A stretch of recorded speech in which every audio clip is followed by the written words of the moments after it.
Oh, hi everyone. Here's a view from my upstairs balcony, and let me get to the point right away what I was gonna say, because these videos cut me short so often, and so do these cars. Welcome back everyone. The reunion is getting near, it's getting closer. I'm not a psychic. I don't believe in psychics, but I know something's in the air, and here's why. My final frontier of fear has been cleared. It was purged on the Friday. So I want to tell you guys about it, tell you how it happened, what was I afraid of, what was my greatest fear. Oh, it was huge. It was huge. I didn't mention it to any of you. Not that I was being dishonest. It's just it was so big, the fear, that I was afraid to ever talk about it. Just even utter the word. Maybe you can guess what it is, because most of you are in a waiting period with your twins, and the waiting is not so hard as it's the contemplation of possibilities of them getting involved.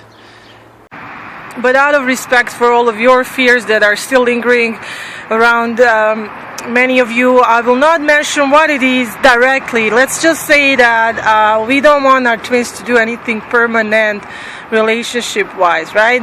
So I was really having a lot of trouble with that. But what really made it worse was that my friends, my soulmates, other twin flames had that horrible experience happen to them. But the reason was they already gave up on their twin.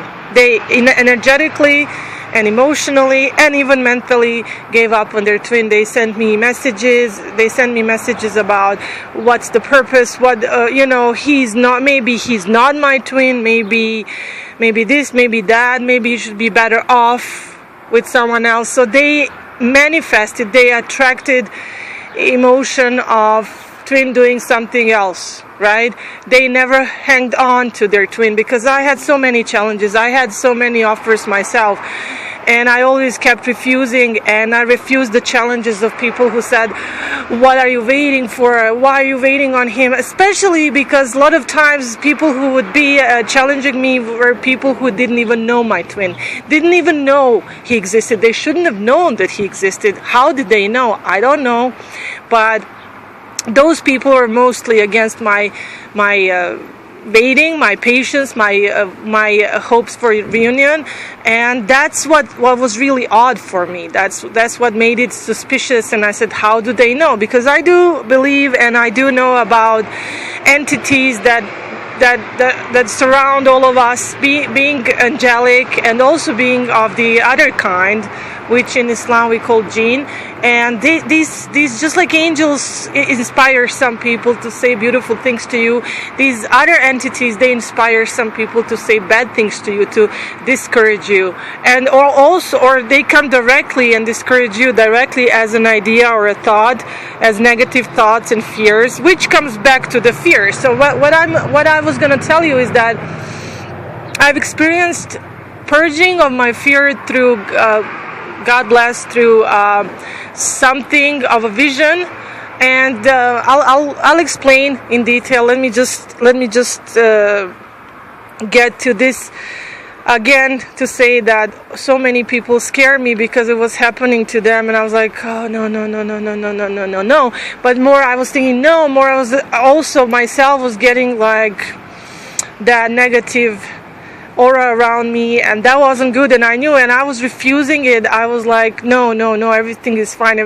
So it was like mixed feelings that I was getting myself, and but I kept praying, and I kept being aware of love of my twin flame. And some of the readings that I saw on YouTube, some girls that are channeling wonderful things really helped. Thank you guys. I will put some of their some of their descriptions, some of them in the description under the video. They didn't ask me for it. I swear to God, I just want to recommend them from my heart, because their readings and their alignment meditations helped me really through the tough days and through the bad energy. Through bad energetic fields and bad energy days and nights and stuff. So, but I'm mostly grateful to Allah, to God, to the source, for being strong, to staying on my course, because I gave up on many things in my life, but I would never give up on my twin. I don't want to give up on my twin, because that's giving up on myself. And I recommend the same for you, because once you throw in the towel and say, what do I do? What am I doing here? You may attract really bad stuff to happen, like a dissolution for a long time, which doesn't mean it's forever. You still have to go back and look for energy to pull your twin back in. It may take just longer time. Then, it's like a circle widens, it gets bigger, so you got to wait longer time, but you still shouldn't, none of you, no matter what happened. Okay, my dear loved ones, ladies and gentlemen, I'm down in my living room, and we're gonna view the sky from here, because I don't want to yell over those cars, and we're gonna have a little Quran in the background here to relax and find some peace. And let me continue. So I was lingering for quite some time between fear, really bad feeling, and I was trying to counterpart that with some good affirmations that I was doing daily, and I was trying to find balance. I was trying not to worry too much about my thoughts, and I watched a lot of videos that encouraged me, that would say that, what we create in our thoughts, the fears, are not real. It's just basically the old traumas that we are reliving, and we are trying to put into this beautiful divine relationship. All the past 3D traumas come back in the form of fear. What if the same thing happens that happened to us in the past? And so, okay, here's the culmination of the events. The day when my twin flame approached me, actually minutes before he approached me, which was the beautiful thing. And remember how I was happy, I told you guys in the previous video, which made it even more complicated, because minutes before he approached me, I was still in the mosque. I was just finishing prayers.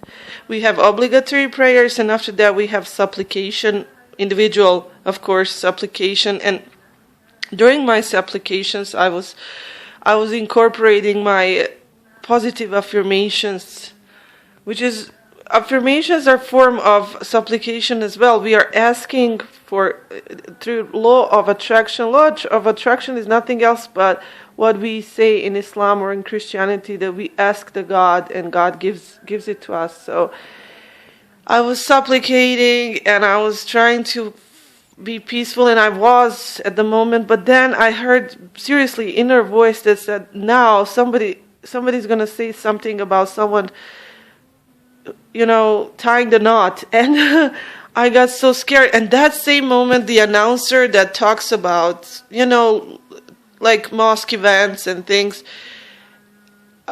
for the next week, he announced that someone is going to do their vows at the mosque next week after the prayers. And that freaked me out. I got so freaked out. But then minutes later, I walked out, and I was still in shock, because I was in shock, because how did I know? Because that voice told me just seconds before, it told me that's what he's going to announce, because he started announcing things, and he usually doesn't announce that. That was weird. Usually those things are done, nobody's invited. They should be, but nobody is, and they do it then later in a restaurant or hotel or something. So it's like an old traditional way. It's the right way, but I haven't heard about it for a long time, and I should have been happy for someone. but it clouded my happiness because I was so afraid, like, oh my, oh my. And so I walked out. I was still, oh, who is it? And then I asked a couple of people that I knew, who is it? Who is it? What's going on? And they had no idea. They had no clue. They were clueless. And then it was, as I was getting across the parking lot, my twin flame approached me, and he just wanted to, just to say hi, to be nice, and here's the thing. Just days before that, I listened to the reading. That's going to be the channel of this wonderful, wonderful light worker is going to be in the description below this video. She's going to be the first one listed. She said that my twin flame is going to approach me, and so I trusted her, and it sounded unbelievable to me because he's very closed off lately, and I was like, I don't know how is this going to happen, but I trust her. I trust all these. We are all connected, and if we resonate and we are listening to each other readings, there's so much synchronicity going on. So, okay, so he's approaching me, and I was like, oh my God, that's it. That's what her reading was about. So I know everything is good because she gave really good reading for that week, and for the coming week after that, that love is in the air, that he's opening up, he's awakening, he loves me, and so everything's good, alhamdulillah. And mashallah we say, but what about that announcement for the next week? So I was too happy to think about that at the moment. I just forgot everything because our energy was so great, and his smile, and I could just feel he just wanted to hug me and hold me. It was great. And I came home, and I made a video for you guys like day after, I think.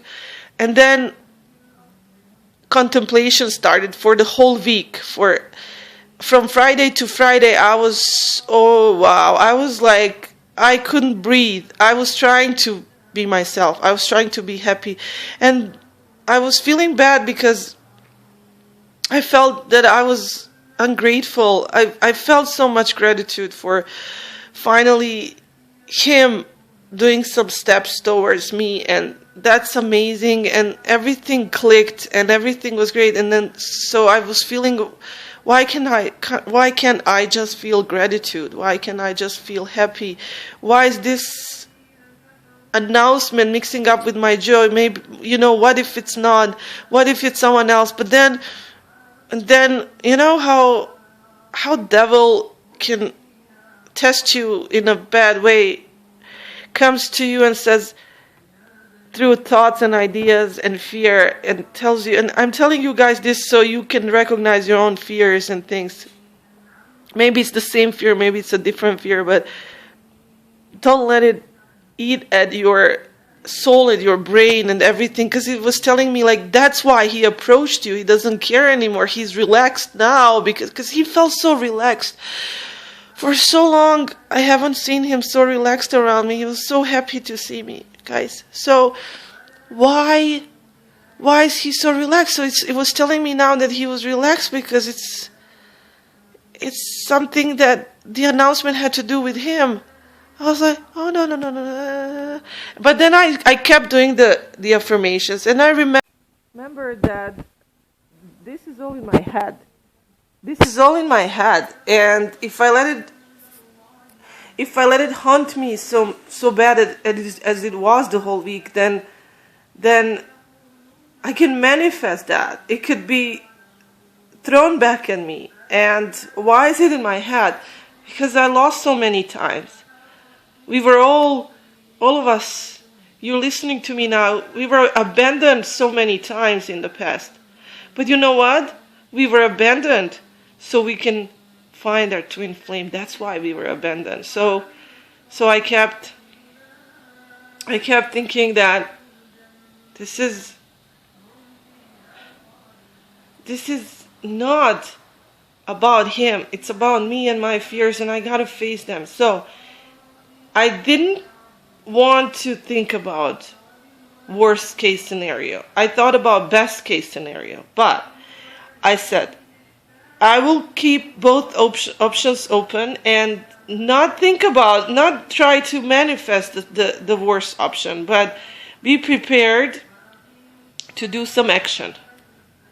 So I will fight for my twin flame, because I said I'm gonna fight. I said, all these people that texted me and emailed me and told me that they gave up energetically, and then the worst did happen, which is not worse. They still have to go back in the fight. They have to. I mean, it is worse for them. I understand. I feel for you. But it's because something was meant to be that way for now. Please go back. Okay? But my friend, my closest friend, my soulmate, it happened to her, but she did same thing twice. In a couple of years, she did that twice, and now it's happening because now she's finally relaxed, because now she finally realized she was skeptical about him. Now she can finally relax, and by the time he's out of that, what he got himself into, they'll be perfect for each other. And there's more cases like that. So I was thinking, I am gonna fight, okay? If push comes to shove. So I was ready for Friday, and I dressed my best dress, not too dressy, just classy, and it looked pretty on me. And it was something I wore something that just I got recently, and when I put it on, I automatically said, I called him my sweetheart, because that's what he called me once. I'm gonna be honest with you, and but once is enough for him, because it was very hard for him to say that. So I called him that out of just sweetness, and I said my sweetheart would like this, because I know how classy he is. So it's a black and white outfit, and it really looks nice on me. I'm not just exaggerating this. And so I came there and I prayed, and I didn't cut my prayer short or anything, although I was ready to go downstairs, because downstairs is in the main hall, in the main prayer room is where these big things happen. And I was ready to walk down, and I was ready to make a scene. Not a scene. I don't mean to. I'm a nice person, but you know what I mean. I will make something. I would say something, and thank God I didn't have to, because here's what happened. I finished the prayers, and then women started gathering, and I was looking around, and I was looking in fear, and I saw a lot of African women dressed very beautifully. But then African women dress always like queens. I'm serious. When they come to mosque, they always dress beautifully, and they should. This is part of our religion, is that on Fridays we do our best dress. It's in the Quran. It says, dress your best for the prayers. So I saw them. I was like, maybe these ladies. And then I was like, I didn't see my twin flame's mother there. So I was like, okay, she's not in the mosque today. That's great. So if she's not here, then maybe this has nothing to do with him. And then as soon as I moved to another prayer spot to continue a little bit more praying, I saw her, and that freaked me out again. And then I saw her friends there, and I looked at her, and I kind of observed her, and she was dressed like very modestly. So I was like, oh well, that's a good sign. She's not dressed up. She would be dressed up, right? But then again, I was thinking maybe she dressed modestly, because sometimes she does that. She's a modest woman. So I was like, what is she doing here? What is she doing here? Why is she here today? Because she wasn't there the week before when he approached me, which I think was easier for him, because he likes when our parents are not quite around, because I think it's too much pressure. Let's not talk about our parents today. Let's do that some other time. So I was getting more and more afraid, but I was getting also more and more courageous to be ready to do anything, to do something. But I kept praying. I didn't come down yet. I was like trying to stay calm, and I knew with God's divine intervention, everything's going to be fine. I trusted God mostly. I said, God, Source, Allah, call it call him, Allah likes to be called Allah, but you can call him, he understands, he's merciful, he's Bismillahir Rahmanir Rahim, he's most merciful. So I prayed, and I prayed, and I prayed, and I prayed. And then his mother approaches window, a glass on the balcony, to look down. And that really scared me. And I jumped up, and I walked up to her, and I said, who is doing this downstairs? And she says, I don't know. Oh, la ilaha illallah, mashallah, alhamdulillah. I was so happy. She says, I don't know. And not only that, I'm talking to his mother, because we don't talk every time, but I try to be friendly with her. And she's shrugging her shoulders. She says, I don't know. And I said, why are you staying? Because it was already, a lot of people had left the mosque, right? Didn't want to stay for this extra event. And she said, I don't know. This lady in the orange, the African lady, she asked me to stay to. There's going to be some food and feast, and she asked me to stay as a guest. And I was so relaxed, I could faint. I could faint, guys. I was so happy, and I know you're happy for me. I love you guys. All of you will be able to go over your obstacles in divine time. I know that. I promise you that, okay? I promise you that. All you have to do is trust the divine, trust the universe, trust Allah. Don't give up on your trust. Don't give up on your faith. Have faith. Have faith. And I want to prepare next video on something that I found as soon as I came home, and I don't know, next night, I don't know, I was just reading the Quran, and I found the Revelation ayah, the chapter, the verse that talks about twin flames being obstructed by so many that they obstruct them from finding themselves and rediscovering themselves and reuniting. And in same way, we will find the way to go around that. So I was happy, and actually ended up that we were having lunch together there, me and my twin flames mother, and my mother was there, and his father. I talked to his father later, because he was waiting for their mother, and she was inside eating with those ladies that asked her to stay. And I went downstairs to get my phone from the car, and I saw his father, and he was kind of looking for his mother. He didn't know what was going on upstairs with the ladies, so I told him that she was eating.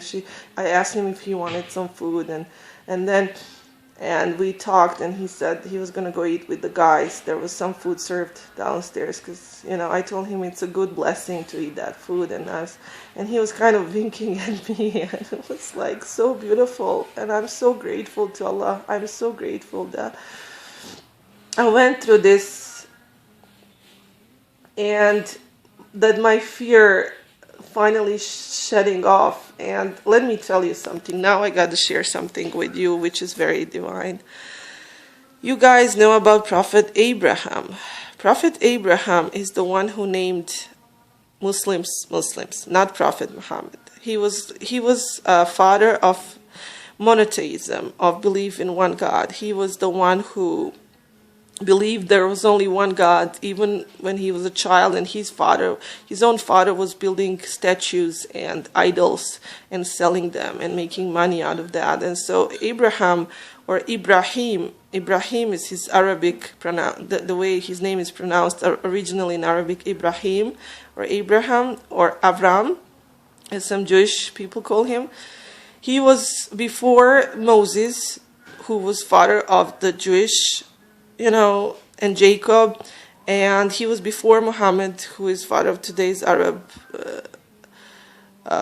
nation, and Ishmael and Isaac. So Abraham was father of Ishmael and Isaac, people that today are Arabs and Jews. Okay, so maybe you know that. If you don't, please research Abraham or Ibrahim. So Ibrahim, when he was a child, like a teen, he broke all of the idols that his father made, and he left the biggest one untouched. And he said, and then when people gathered, they said, who broke our idols? And he says, I don't know, ask the biggest one. He was kind of like an indigo child. Well, he was a prophet, of course, later, so which is bigger than indigo children, but we have part of that inside us, ourselves, and light workers. Sometimes we do silly things just to prove our point, not bad things, but good things for others, just to make sure they understand things. So he broke all of them and left the biggest idol untouched. And then when people gathered and said, who did this to our idols? He said, ask the biggest one. Maybe he knows. Maybe he broke them. He made ironic, sarcastic statement. And so they looked at the kid and they said, but he's just a statue. He couldn't have done that, And then Ibrahim told them, if it's just a statue, then why do you worship it? Why do you worship piece of wood or piece of metal? And so he was the first one who taught people, and then he later led a nation, his own family, his friends, to believe in one creator, and we all come from one. Okay, so Abraham was one who had a lot of tests in his life. And he was the one who had no children, and then his wife told him to get her slave woman to become sort of like today we would have a surrogate mother, or adopt a child from a woman after she gives birth. But he did get the second woman into, to provide for her and everything. And so that was the mother of Ishmael. Ishmael was the firstborn, and he's the father of today's Arabs. Secondborn was with his first wife, the older wife, that after that the miracle happened and she had a child too, which proves that if woman is not jealous, if she's not jealous, then she had that unconditional love for Abraham because she wanted to have him to have a son, and so she offered her slave woman, her servant, to be a surrogate mother. So after that, she gives birth to Isaac, father of today's Jewish nation. And then Isaac was the father of Jacob. Jacob named Israel. Okay, and so on and so on. There was Joseph after that. So they all had gift of dreams and visions and what we call prophets today, and they were really connected to divine. And we could say in New Age terms, we could say that their crown chakra was very much open, that their third eye chakra was open, and they were just connected to divine, to Allah, to God. And so Ibrahim had a lot of tests in his life. First greatest test was he had a vision to leave his younger woman and the child and the firstborn, Ishmael, father of today's Arabs, to leave them in the desert. Sounds horrible. Sounds really child abuse, woman abuse. I mean, it's horrible. But he had a vision from God. It was command from God. How many of us would do that? I don't know. So he did that because he was divinely guided to do that. And he didn't do that because he knew that they were going to die. He did that because he knew that they were not going to die, because he trusted God. If God orders you to do something, you do it, and you know everything's going to be fine. So that's the point what I'm telling you here. So he did unbelievable in the desert, people, in the desert, and left them some food and water to survive. But he must have been, imagine for his heart, that child that he was waiting for so long, that his wife told him to have with that woman, and now he's leaving them. And I know that Bible says different, that the older one was jealous. That's not true. This was due to his vision, and all of them supported it, and they didn't know what was going to happen next. They just trusted God. So the Quran confirms this, and the logic confirms this, that because he was not insane. He was doing this as something, as we all do this. We all have these visions, right? What is leading us to our twin flames? We had a dream, or we just have an inner knowing and something. Or what about these guys who read, who do the readings? Where's that coming from? Okay, so think about it. So he's doing something, trusting God completely, and he leaves her. And it turns out that, long story short, the water started coming out of the ground. That's today's Zamzam, the most healing water in the world, the healthiest water in the world, even by statistics, by analysis. If it's analyzed as a water, it's the perfect water on earth.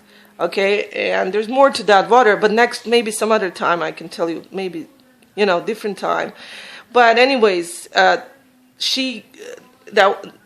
woman and the child, turns out when people started gathering around that water, the caravans, they made city, and later that city became Mecca, and then later Abraham came back with Isaac, the second-born, and they found Kaaba that was covered in the sand after the big flood and was built by Adam, the first prophet of God. So they kind of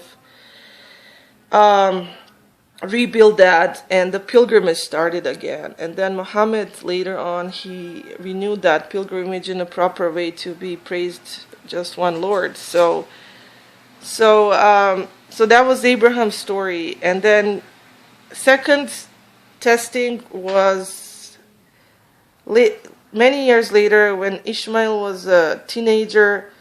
He was told in a vision to sacrifice him as a human sacrifice.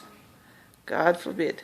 And this is where the story of Jesus is coming to mind, because this is where the Jesus story came after the people were disappointed what happened, after the early Christians were disappointed and scared for their own lives, after Jesus was chased down like an animal.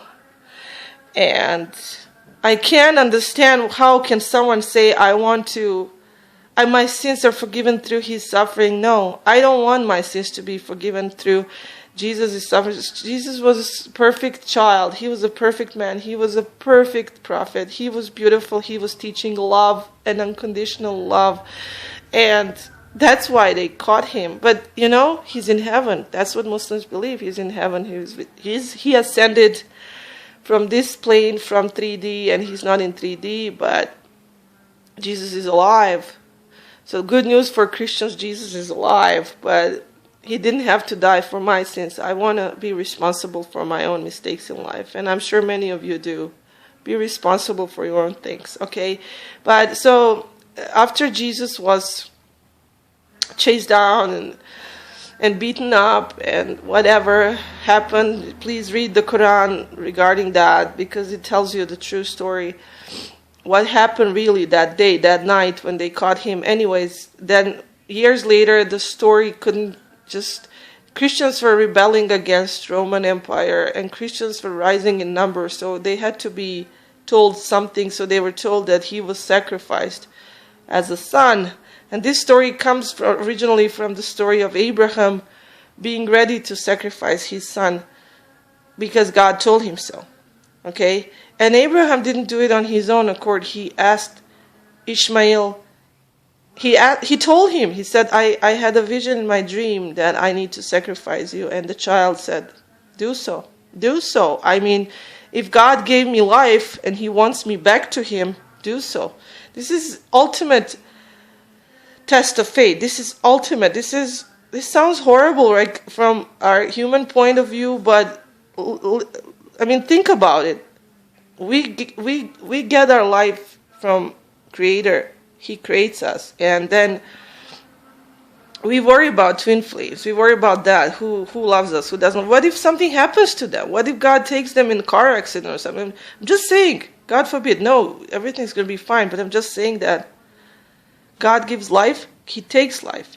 So this is where Ishmael and Abraham were coming from. They were thinking, okay, so he gave us this life. So who are we to complain? If he wants me back for some reason, please, Father, do so. And Abraham was having a horrible time even trying to do it. And Ishmael said, the story goes that Ishmael put his, on his father's eyes, he put a blindfold and said, now do it, I'll just, hold the knife and just, and they were on the mountain and there was a rock there. They say it's today's Jerusalem, there's a spot there. They believe it was done there. And then as he was ready to do it, the ram, the animal, the male sheep showed up in the bushes, and that was a sign. It came there to be sacrificed instead of Ishmael. It just showed up.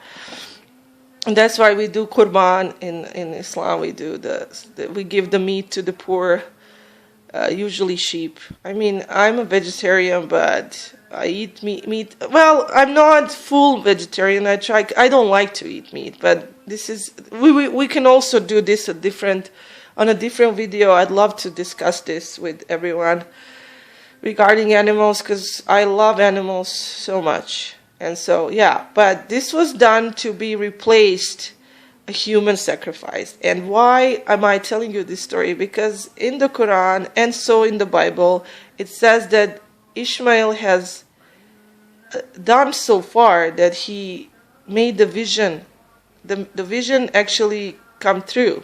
Like, the intention was there. He was ready to do it. So that's what happened to me in the mosque. I was ready to stop something. I was ready to be brave, to do something. Or as I was praying there, I was not panicking.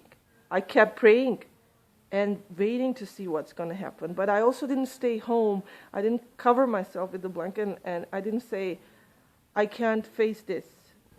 I can't. No, I said, I can, I have to, I must, I have to do this for us. I have to be there, and maybe, and I prayed for the best. I believed in the best. I believed that I was afraid of the worst, but I believed in the best. And so was Abraham, and I'm humbled to compare myself to him, but this was my journey. This is my journey. I'm not as strong as Abraham, but I'm strong as me.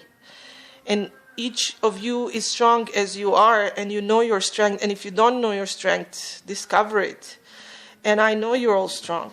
And so be strong and stay strong, and just don't give up on your journey, on your twin flame, because you were meant to be together. It looks so distant, it looks so hard, but think, why, if something happens bad, that's happening for something to learn the lesson from it, to scrape off your old traumas. So for me, this was a trauma. I was abandoned before. I myself am divorced from closeted gay. This is hard for me to say, because he was my best friend. He made me think that he loved me, and I'm sure he wanted to, under quotation marks, I don't know how to say this, to heal himself. At the time when he met me, I kind of looked like the most beautiful, most interesting new girl in the town, and he approached me, and we became friends, and he was friends with my brother, and we kind of became intellectually close and stuff. But then for years he lied to me. He put me through a lot of stuff, and he lied to himself the most, and he tried suicide and a lot of things. And then again, he abandoned me. I was ready to fight for that, but he abandoned me, and this all happened for a reason, so I could meet my twin flame many years after that. And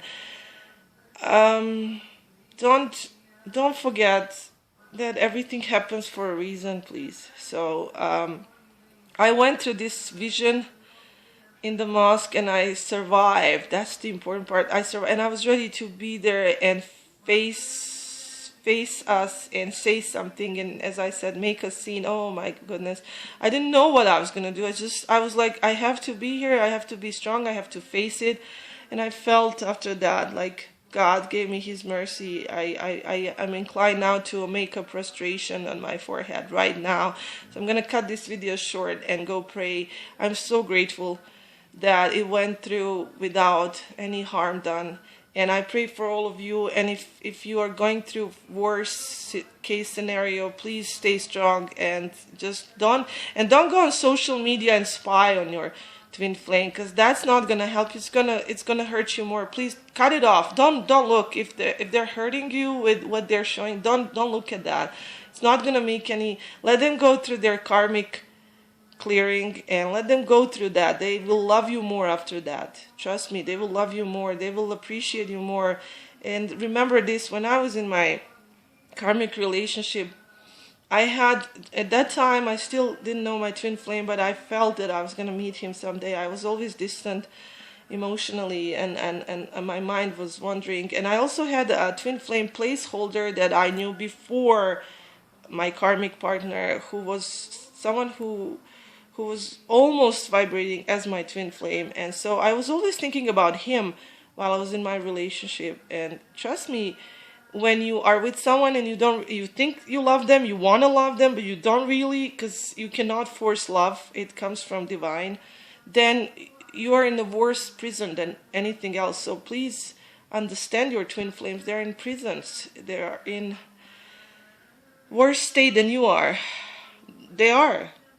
Please admit that. So please, I love you all, and just keep in mind that that's all for a reason, and always just keep yourself strong. Keep yourself on a path, and don't give up. And don't give up energetically on your twin. That's most important. Just keep them in your heart and love them. Don't be angry with them if something is going on. It's happening for a reason. It's not their fault. It's out of their control, basically. It's happening. If they had some traumas, they're trying to clear that up that way, not with you. So that's better, because you don't want them to come in reunion with some luggage. There's no luggage with twin flames. We gotta come clean and clear, and so we can do some mission. And the mission is, you know what? Part of the mission is to connect this world, to heal this world with love. Because look at most of twin flames are different race, different age, different this, different that, and so that's to bridge the gaps. We gotta bridge the gaps and show the world that love can break all the barriers. Okay, so I'm gonna cut this video now, and love you guys, and peace be upon you. Assalamu alaikum. I'm so grateful to God. Alhamdulillah, alhamdulillah, alhamdulillah. Love you all. Assalamu alaikum.